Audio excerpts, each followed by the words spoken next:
Proverbs Chapter 5, the peril of adultery.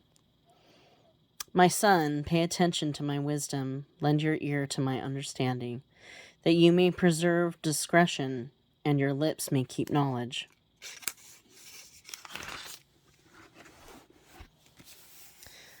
For the lips of an immoral woman drip honey, and her mouth is smoother than oil.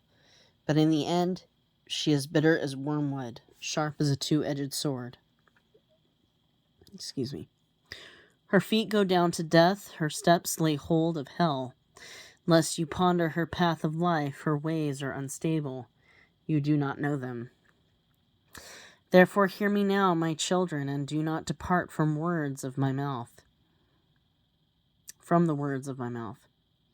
Remove your way far from her, and do not go near the door of her house, lest you give your honor to others, and your years to the cruel one, lest aliens be filled with your wealth, and your labors go to the house of a foreigner, and you mourn at last when your flesh and your body are consumed, and say, how I have hated instruction, and my heart despises correction. I have not obeyed the voice of my teachers, nor inclined my ear to those who instructed me.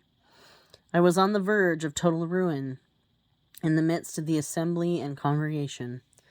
Drink water from your own cistern, and running water from your own well.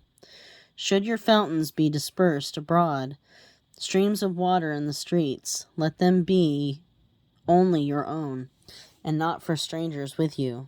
Let your fountain be blessed, and rejoice with the wife of your youth.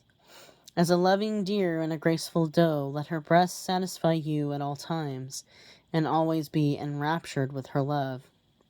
For why should you, my son, be enraptured by an immoral woman, and be embraced in the arms of a seductress? For the ways of man are before the eyes of the Lord, and he ponders all his paths. His own iniquities entrap the wicked man, and he is caught in the cords of his sin.